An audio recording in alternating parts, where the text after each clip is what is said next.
Hey everybody, how's it going? Thanks for joining me this afternoon. I am Auron MacIntyre. I wanted to talk to you today about the importance of books, the literary Western canon. It's not something that we often discuss. It's not something that people even think about very much anymore. We're fighting for civilization, we're fighting the current political battle, but we rarely remember the importance of creating the cultural continuity that gives us something worth fighting for. We're always focused on the current issue, the current drama, and I get it, of course. I'm somebody who talks a lot about the importance of political power and taking action and all of these things. But the cultural preservation necessary to give us a connection to the traditions that are worth fighting for is essential. And that's really what the canon is all about. At the end of the day, we are narrative creatures. Humans don't just walk around with a bunch of facts and logic, and that's how they communicate at every moment. Everyone's not this hyper rational individual that we so often want to pretend that we are. In many ways, we are constantly living out the stories, inhabiting the archetypes and the characters that we're familiar with when we have discussions, when we have exchanges. We're doing that in a very symbolic manner. And so I wanted to focus today on the importance of that tradition because if we're not understanding that, if we're not reading these classics, if we're not sharing them with those that we care about, if we're not creating a context in which they are part of our language and our culture, then we can have all the political battles we want. We can even win all the political battles we want, but we won't have anything meaningful and substantive to go ahead and pour all of those victories into. And I think that's a really critical thing that we need to focus on as we try to figure out what we're fighting for. So I'm going to dive into all of that, guys. But before I do, let me tell you a little bit about today's sponsor, ISI. Universities today aren't just neglecting real education, they're actively undermining it, and we can't let them get away with it. America was made for an educated and engaged citizenry. The Intercollegiate Studies Institute is here to help. ISI offers programs and opportunities for conservative students across the country. ISI understands that conservatives and right of center students feel isolated on college campuses and that you're often fighting for your own reputation, dignity, and future. Through ISI, you can learn about what Russell Kirk called the permanent things, the philosophical and political teachings that shaped and made Western civilization great. ISI offers many opportunities to jumpstart your career. They have fellowships at some of the nation's top conservative publications like National Review, The American Conservative, and The College Thinker. If you're a graduate student, ISI offers funding opportunities to sponsor the next great generation of college professors. Through ISI, you can work with conservative thinkers who are making a difference. Thinkers like Chris Rufo, who currently has an ISI researcher helping him with his book. But perhaps most importantly, ISI offers college students a community of people that can help them grow. If you're a college student, ISI can help you start a student organization or a student newspaper or meet other like minded students at their various conferences and events. ISI is here to educate the next generation of great Americans. To learn more, go to isi.org. That's isi.org. All right, so the first thing we should probably do when we're talking about the literary canon, the Western canon, is explain what that is, because many people might not be familiar with that concept.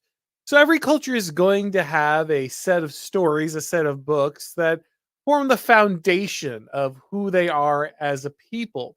They're the common literature that everyone is familiar with. Everybody in the nation, everybody who's a part of the culture has some awareness of these works, and these works serve as a language which they use to talk to each other. It's not just the words, obviously, it's not just the sounds or the shapes that you write on a paper that make a language. Of course, it's the ideas that are captured in that, and those things have to come from a shared experience. And you can't really have a shared experience outside your immediate community without some kind of shared literature, some stories that everyone understands, everyone can draw archetypes from. Because again, we are narrative creatures. We are not people who just communicate raw facts on a regular basis. And so, who are some of the people, or what are some of the books that would make up this Western canon?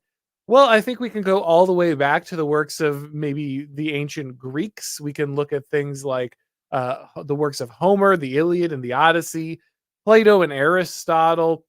These are going to be things that people make references to often, and this is really important when we talk about the canon.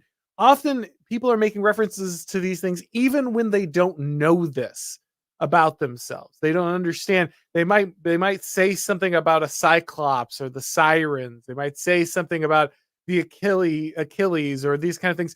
They might even not know the stories that they're talking about, but they're still speaking in allusions to these works. They echo through all of your conversations and all of your back and forths, even if you're not particularly aware of them.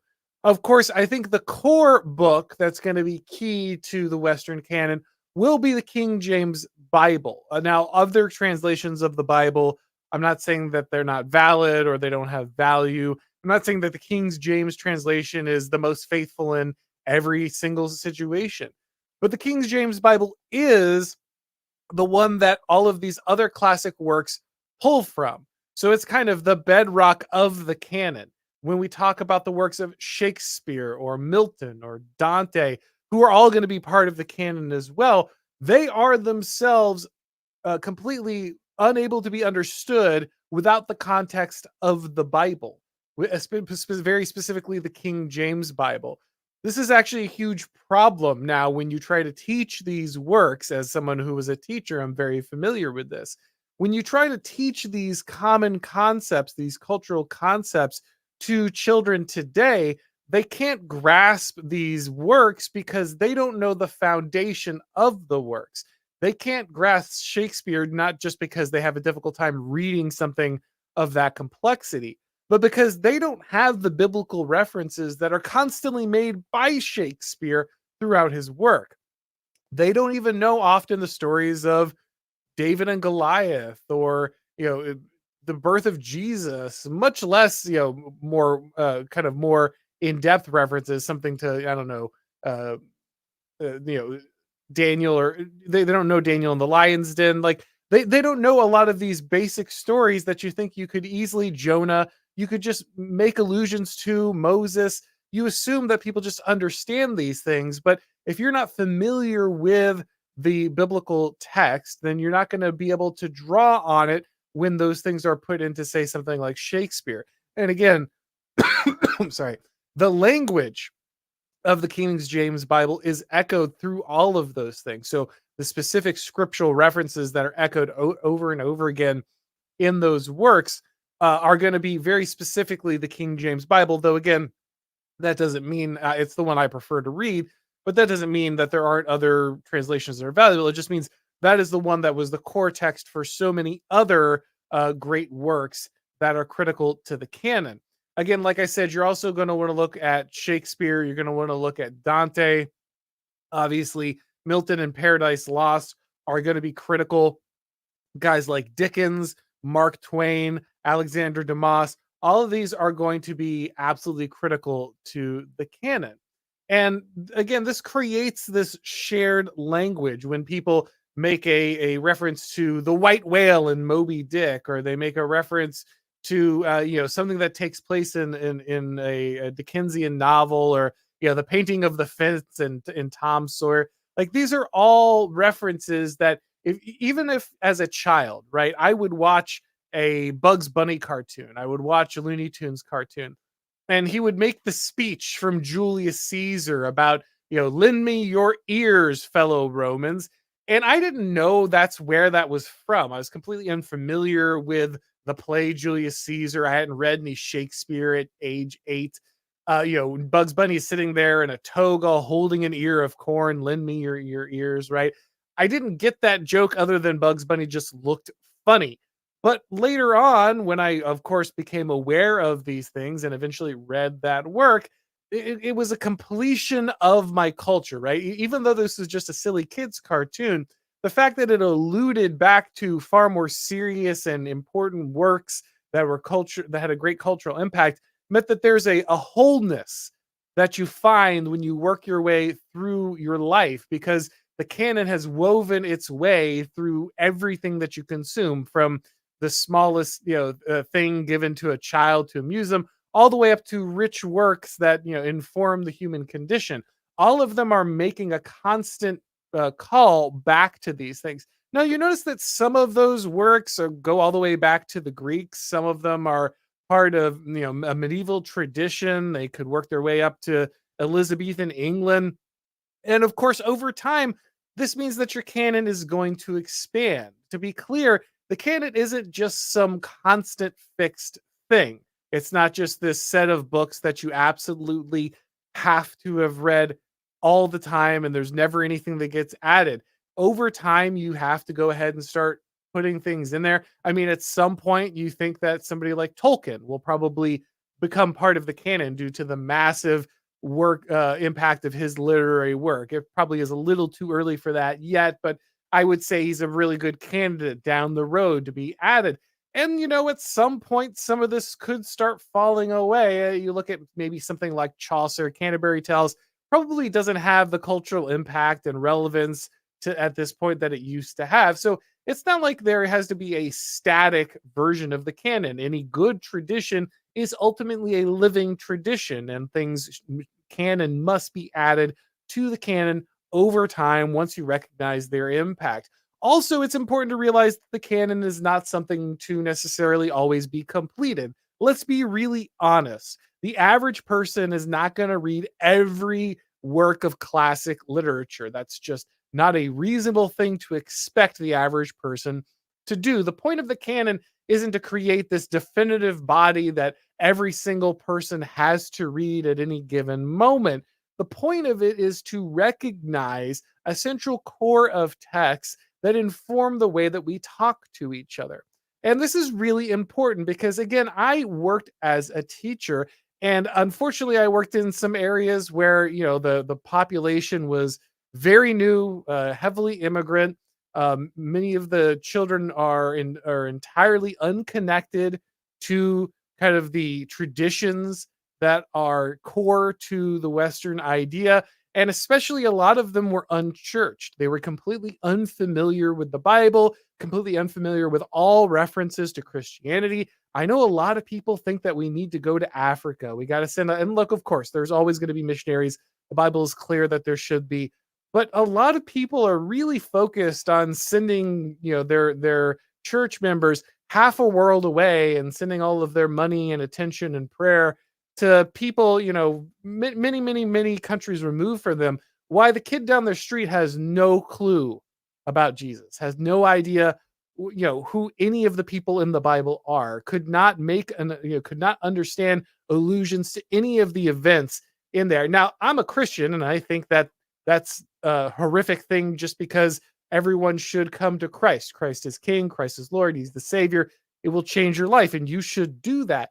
But on top of that, it's a travesty because these stories are key to our identity. It's not, and this is what was one of the horrible things about stripping out biblical education from a public school, which absolutely belongs there, by the way. It has to be there. By stripping that out, by making it some kind of anathema to have a biblical education in there, you didn't just destroy people's religious understanding, which would in and of itself be a terrible crime. You destroyed their cultural understanding as well. The kids don't know any of these things. They have no shared language, no way to understand the type of passages that they're supposed to read. There's a reason that before we had this kind of current terrible modern education system, most people just learned in school by reading a couple texts. You read your Bible, maybe you learned Latin by reading, I don't know, Cicero.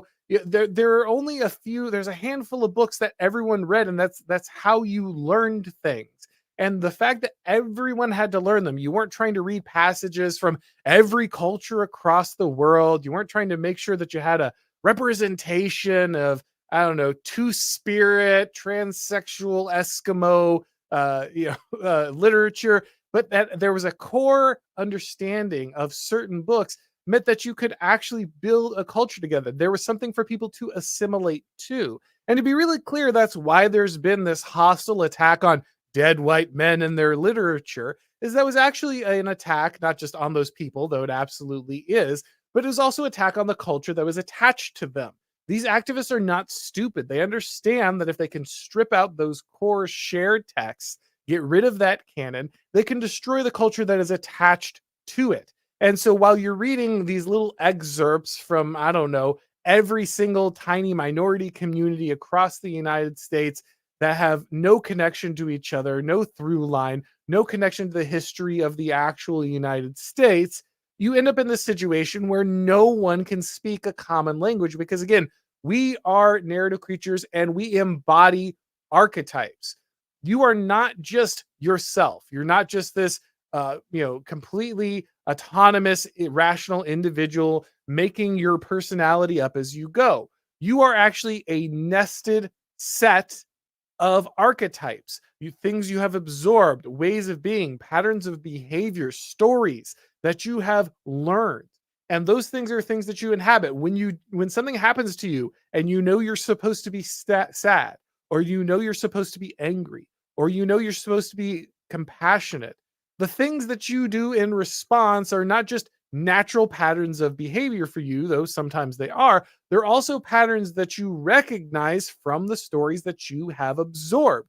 And so it matters if you share the same stories, because then when you're communicating with other people, they recognize your behavior as acting out an archetype. And they don't say that out loud. They're not like, well, right now he's being Moses. And oh, well, right now he's being Ishmael. Well, right now he's being whatever character. They don't always say that specifically, but oftentimes they understand it because they are familiar with the paint that is being placed on the canvas. They are familiar enough. There's enough shared substrate for them to grasp what you are communicating, even if it's not being perfectly communicated through the exact words that you are putting out there. And this is absolutely critical because without this, not only can you not learn other works from the canon, but it becomes very difficult to just communicate as human beings. Again, when I was working as a teacher, I noticed how desperate these students were to try to connect with each other, but none of them had the shared language necessary. And so what happens is they all fall back on incredibly crude versions of this. This is why we have this horrific Marvel Star Warsification of our culture, where people can only make references and allusions to movies from the last 15 years, just complete Disney slop that is coming out. Look, there's nothing wrong with watching movies. I liked the original Star Wars movies. I liked some of the original Marvel movies when they came out, but they shouldn't be the core way that you talk to each other in every situation. When you reach for a common understanding, when you're trying to make a reference that will communicate the meaning and purpose and depth of a certain situation to others, you don't want to allude to, I don't know, like whatever garbage Skywalker movie came out 3 years ago. You want to be able to reach for something rich and impactful, something that shows the depth of the human experience that has stood the test of time and echoes through history. That's far more critical than, just referencing whatever slop has come down from on high in the movie production, pipeline. It's really horrific. And I saw this most when, one of the things that would happen is kids would play these games, these quiz games, to make sure that they were going to do well on the test. Give them something fun to do. And when they would do that, every once in a while, you'd be like, okay, well, here's the one on American history. Here's the one on the Constitution. All right, we'll throw in one on. We'll throw in a fun one. What do you want to do? And invariably, they all wanted to do advertisements. They all wanted to do logos because that was the one shared thing they all had. Some of them might have been from Haiti. Some of them might have been from Guatemala. Some of them might have been from Alabama. Some of them might have been from Florida. But the one thing they all shared is they could recognize Taco Bell and Starbucks and Pepsi logos. And it's incredibly depressing. It really is. But that really was like the most shared culture they had. You couldn't have flashed, pictures of biblical stories up there. You couldn't have made allusions to other things that would have been yeah, key to different parts of the Iliad or the Odyssey or anything, they wouldn't have been able to get any of that. None of that would have made sense to them. In fact, in some cases, I actually did try that. I tried some of those quizzes, and they most of them just had no idea what I was talking about.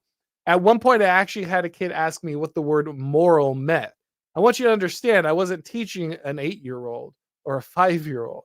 I was teaching someone who was soon going to be an adult, and they didn't know what those words meant because they just were unfamiliar with any of this stuff. They have no culture, they have no through line. The canon is completely dead to them. It doesn't make any sense. And so they end up with this slop. And the problem when you end up in this scenario is you have a complete just cultural break from the past. You in and again, this was the purpose. This is not an accident. We're not at the scene of a complete accident. We're at a crime scene. The people who pushed the destruction of the education system had this goal in mind, right? The abolition of the oppressive white patriarchal Western system. That was the goal. That was the explicit goal. And they've done it. They've broken, in many cases, the shared culture that's necessary to go ahead and communicate your values from one generation to the next. And this is really important because when you have that complete cultural break, you're in a situation where kids can really be completely programmed into anything because they have no base, there's no truth, there's no time tested tradition that's backing up any of their understanding. And again, it's not just about learning the morals or you memorizing the 10 commandments or something.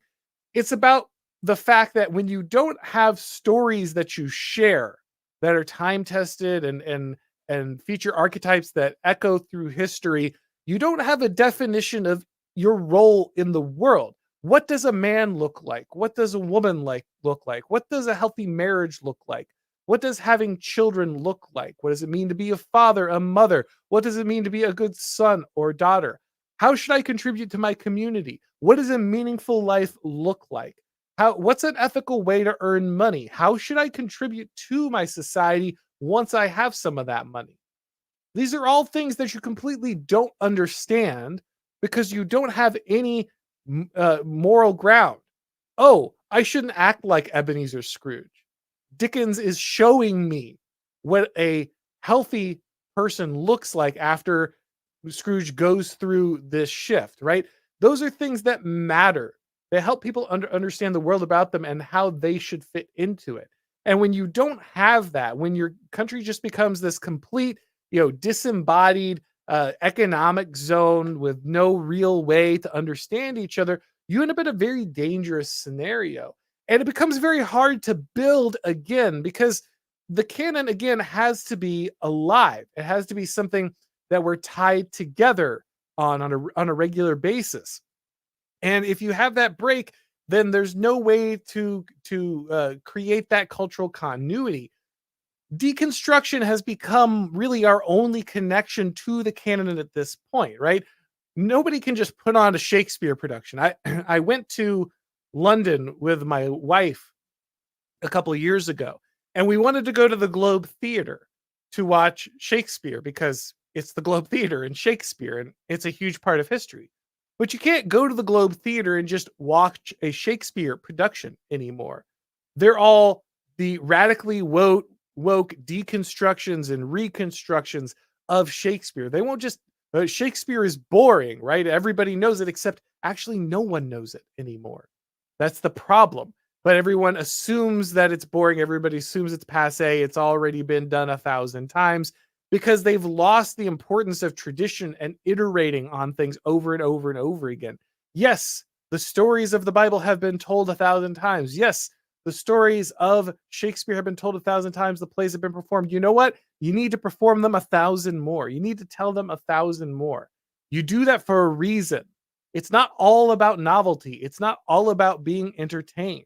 It's about carrying on something that's true and powerful and meaningful. But you can't do that anymore because no one who actually performs Shakespeare would actually want to be caught dead performing real Shakespeare. They all want to be deconstructing it. That's what makes them look clever. That's what makes them look current. That's what makes them look progressive. And so it's impossible anymore to connect to that tradition. The only place you can find a Shakespeare play that's actually being done is like maybe a high school. And even then, it's only maybe. Most of them feel like Shakespeare is too much of a dead white guy to even put on his plays. And so it's impossible to even capture that anymore. You got to go watch, I don't know, like a 1950s Marlon Brando rendition of Julius Caesar to actually watch that play be performed at this point. And so it's a very dangerous scenario to be in because you don't have a way to make cultural traction. And that really is where we're at this point, right? We it's not just that we are in danger of losing the canon. It's not just like, oh, well, if we don't safeguard it for this generation, it might be gone in the next generation. No, we didn't safeguard it for several generations, and now it really is gone. Like the text is there. You can still go back and read the canon most of the time, but it's not a living connection for most people. If you go to a library in many places, they've cleaned out most of these books. I mean, don't get me wrong, you could still check out the works of Shakespeare and probably, check out some Dickens and something in most of these libraries. But if you go in, 95% of the slop everywhere is just whatever new novel thing is coming out. And I want to be clear here. There's nothing wrong with new books. Like I said, you have to have a living tradition. There are going to be things that are written that are incredibly valuable and will be added to canon. And by the way, there's also just a place for, some level of junk food. Look, I think like 40K lore is really fun, right? I think that Warhammer 40K writes a lot of really interesting stuff. Now, they do make allusions to a lot of things that are part of the canon, so there's still some value there. It's not a complete break, but I mean, it is just junk food at the end of the day. And I'm not saying you can't ever eat McDonald's, but I am saying if 95% of what you eat is McDonald's, you're going to end up with a problem. And that's really what we've done with our libraries and things. It's very difficult for people to connect with this, and even if they do go out of their way to read old books, it's increasingly hard for them to find people to talk to, people who would be aware of the references that they're making. Increasingly, if you talk about old things, if you talk about things that are connected to the canon, it's not a way for you to bond with people like it used to be. It's not a shared language that you had. Instead, it's something that alienates you. Oh, that guy's read a bunch of old books, I guess. I mean, I don't know anything he's talking about. I mean, have you seen the football game? What about the latest Taylor Swift song? Did you see the last Marvel movie? Here are the 3 fast food restaurants I went to in the last week. These are the things that people actually use to share experiences at this point. You making references to Dante or the Iliad is going to go over the head of the vast majority of people, and that's a real tragedy. Now, what can we do about this, right? I don't want to just be doom and gloom about this. Well, one thing we have to recognize is the importance of rescuing the canon. I mean, we have to read it. Now, to be clear, I have not read every book in the Western canon. I'm not even close. In fact, this is something that's a deficit of mine. I'm familiar, of course, with many of these things. I've read the Divine Comedy, I've read the Bible, of course, Chaucer, a lot of this stuff, Dickens. But yeah, I haven't read all of it. I've never quite made it through Paradise Lost, some of these things. And so I'm not saying everybody has to read every one of these books. I'm not saying it's a personal failing of yours if you don't. But you need to make a concerted effort to go and read old books. Get back into the canon. Take the time. Listen to the Iliad and Odyssey as an audiobook, man. It was written as a poem. It's meant to be said out loud. So just do it that way. Take the time to go back and mix in a lot of these classics. Importantly, if you're involved in educating people, if you're raising children, make sure that's part of their life. Make sure that you could read Livy's Lives to to your children. You can read the different adventures of classic heroes. You should, of course, be reading the Bible. These are all things that you can put into as your children's lives as part of their culture. Maybe it won't be in their wider reference when it comes to, I don't know, something that's on TV, but at least it will be something that was a core foundation of theirs growing up. When I was a kid, my mom got me a lot of those condensed classic novels for kids, right? And I didn't go back and read the adult version of every one of them, but I did read a lot of them when I was a kid. So I was already familiar with Moby Dick references and Treasure Island and the Three Musketeers and the Man in the Iron Mask and just the Tom Sawyer, Connecticut Yankee and King Arthur's Court. I knew all of these books well before I read the full book or had a understanding of their deeper context. But because I knew the basic story later on when I read Moby Dick, when I got older, I grasped a lot more of it than my classmates because I already knew the details. I already knew a lot of the general, where the story was going. These things matter, and you can take you can take part in this. Also, start reading clubs. Start getting together with people who care about this. And by the way, this is a great way to one, basket weave, and two, take care of something that's critical and make it right wing. And I'm not saying go out of your way to be explicitly right wing. You won't need to be, because if you're just focusing on the classics, if you're reading the classics, most of the people who are interested in that at this point probably are a little right wing anyway, or at least they're probably walking away from progressivism. If they wanted to be progressive, they would never be reading all these dead white men. So this is what I talk about when I talk about creating social institutions that are implicitly right wing but are not explicitly political. You need to make these connections that are not political but are cultural and will draw you together with people who will share your politics inevitably. But that's not the core of what you do. And that also protects your organizations from, things like the government that might want to attack right-wing organizations, because the core of your reading group is Shakespeare or, Tolstoy or, Dickens or something. It's not something that's easily, prosecutable. It's not going to have them searching, through your emails or your DMs on a regular basis.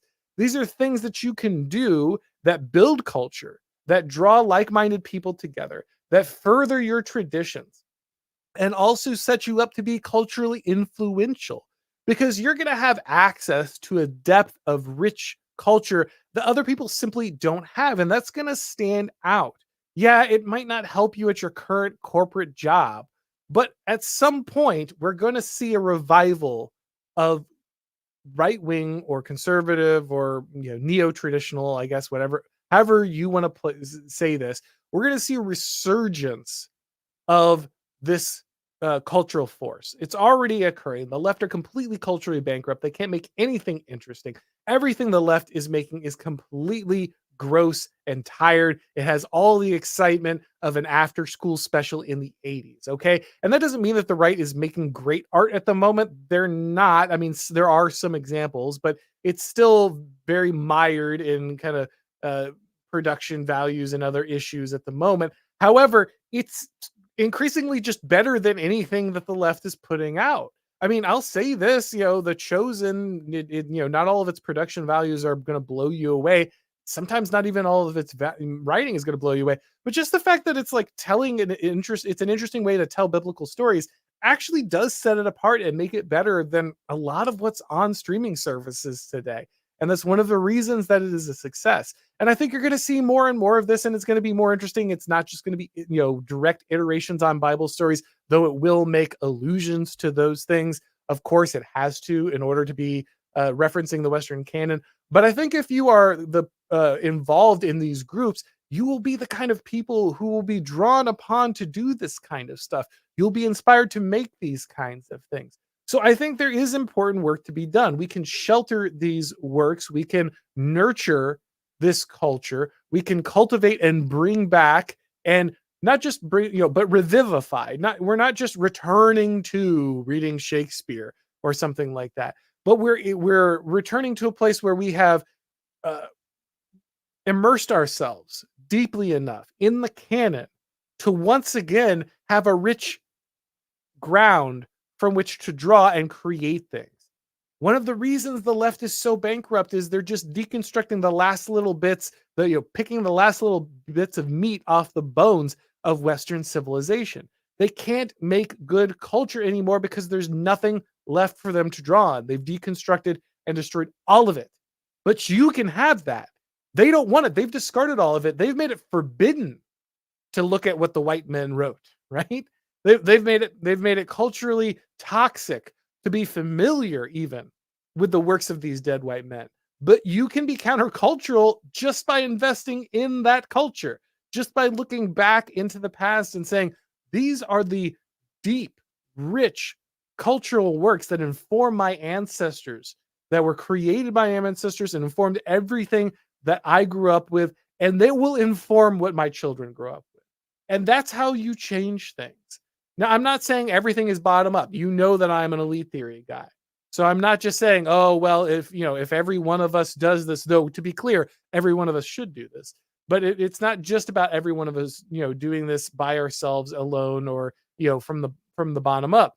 But if we create a scenario where we are training the next generation to be familiar with this and have this aspect to themselves, this culture that no one else has, then you will be de facto training elites because they'll be superior to the people around them. They just will be. If everyone else is going to, public school and getting this complete garbage trash culture, and the only thing they can reference is like Taco Bell and whatever Marvel movie came out 3 weeks ago, and that's the only culture that they have any attachment to. And your kids are people who are well read and well versed in the classics and have a deep connection to their tradition and to God. They are spiritually and mentally healthy. They are going to stand out. They are going to overperform. And at some point, the entire point of our society won't be just to mow those people down. We will need these people to rescue us from what society has become.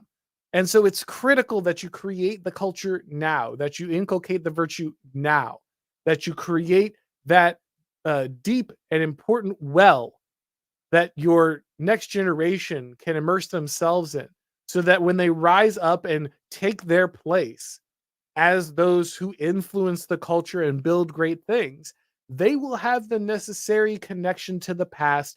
They will have the connection to that wellspring of deep thought and deep emotion and true culture that will allow them to make a meaningful connections, to have a powerful influence, and to build great things. And so that's why it's absolutely critical that we reconnect to the Western canon. Again, everybody doesn't need to start memorizing every line of the Iliad. I get it. We're not all going to get to the same place. We're not all going to spend our time on every one of these things. I understand. But we can all make an effort, and we can all make an effort to grow ourselves in this way, become more connected to this, and most importantly, pass that on to the next generation, because that's going to be key. We can't talk about saving the West if we don't even know what the West is. And the foundation of who we are is in our shared stories and understandings. You need the Bible. You need the Inferno. You need Paradiso. You need to have Dickens. You need to have Shakespeare. You need to have Damaso. You need to have these references at hand. You need to have the knowledge that weaves these things together. So that's why I think it's really critical that we start paying attention to the canon. I think it's really critical that we start focusing on this, because if we don't do it, then we simply won't have the tools and we won't know what's worth saving at the end of the day. All right, guys, let's go ahead and take a look over at the questions of the people here real quick. Let me grab a drink of water before we do. All right, Creeper Weirdo says, I too am a son of God, or was once. John Milton has written more in one sentence than Stephen King has written in his whole career. One of the things that I definitely learned over time is the importance of rereading and meditating. Obviously, in many cases that you read something through the first time and it's just about getting down the idea, the basic outline, the sketch, the stories. But more and more, I find myself realizing that rather than reading another 10 books just to say I read them, I should probably reread slowly and meditate on and take notes on some of the things I've already read so that I have a deeper grasp of them. And you're right, Creeper Weirdo. This is one of the things that really makes us stop and understand important things is the depth that is inside many of these stories, the layers of meaning that are wrapped in many of these classic works. And that's again what makes them so valuable. They're not, I mean, I like some Stephen King novels. It's not that there's nothing of value there, but the fact that there is layer upon layer upon layer, that every time you read Shakespeare, every time you read the Bible, every time you read many of these works, there's something else hiding behind it, is what gives it that rich depth. Because again, when we talk to each other, we talk in this too, right? We make allusions to stories, and even if we don't understand, we can't explicitly point out like the 13 things that are inside the story. We still understand part of that when we talk to someone about them. We're communicating that even when we don't realize it. And that's really important. Tiny Stupid Demon says, dismiss everything else he says, but Dugan is right when he says that all government employees should be required to pass the test on Plato, even traffic cops. Yeah, like a lot of people may know, I do find the works of Alexander Dugan interesting. They do help me think about things, even though I think overall he's a guy with a political project that hates me. So don't just read Dugan, with your eyes closed. Make sure you have large grains of salt attached anytime you do. But yeah, he's right that that work is fundamental in many ways. So many of the ideas and notions, I've said this before, but I think it illustrates this perfectly. For the first time I read Aristotle, I was not impressed. I was like, Aristotle, okay. What's the big deal with this guy? He just says a lot of things that are obvious. And what I didn't realize is that the things he was saying were obvious because they were woven into everything that I understood. They had so thoroughly informed the culture I was a part of that I felt like they were, oh, okay, well, yeah, of course, everyone knows this. And of course, even I didn't understand enough of it. I need to go back and there's many layers of Aristotle beyond what I had culturally absorbed. But most of it seemed obvious because actually it was what had informed everything that I knew. And that is so often the case. And that's why, having a basic understanding of many of these works is so clear, because then you understand where the beliefs and the attitudes and the archetypes that you're acting out and hold came from. And that really gives you, that just makes you a more well-rounded person in a very critical way. Creepy Weirdo says, but Oren, Lovecraft was racist. In the Inferno, a man is in hell for being gay. His name isn't Slave Jim in the book, and I can't criticize C.S. Lewis for anything right now, but he's a Christian, so I'll find something. Yeah, of course, these are all the problems, right? This is all the things that he's referencing there are reasons we're not allowed to read these things. We're not allowed to appreciate them. They have to be stricken from the record, because ultimately it's the same reason we have to disappear all of the founding fathers, because they were all racist slaveholders or whatever at the end of the day. Look, you just have to not care. You have to push back past this. You have to go ahead and say, I am going to learn about this. I am going to inhabit this. I am going to meditate on this. And and again, you'll be at an advantage because you'll be absorbing critical things that no one else is, because they have bought into this propaganda that they need to leave the Western canon by the wayside. Tiny Stupid Demon says, finished your book, was awesome. Room got dusty at tree planting part in the last chapter. Otherwise, needs more Play-Doh. Sorry, on a Play-Doh binge lately. Well, thank you, man. I'm really glad that you enjoyed the book. Thank you for buying it and reading it. Obviously, I'm making references to Plato in there. And of course, Plato does warn about democracy in his works. So you could definitely use a lot of Plato there. I did use a lot more contemporary, or I shouldn't say contemporary thinkers, but I used thinkers from the last couple of centuries as opposed to going all the way back to the ancients, because I feel like there are a lot of people who go back to the ancients, and it's fine work. Don't get me wrong. I mean, Patrick Deneen did this, in several of his books, and they're great. I'm not saying you shouldn't do that, but it was just ground that was well trod. So I went ahead and tried to keep things a little more contemporary when I was going through there. But thank you very much, man. Let's see. Cooper Weird says, "But what if Joan of Arc was trans, though?" Yes, all of your heroes must be destroyed.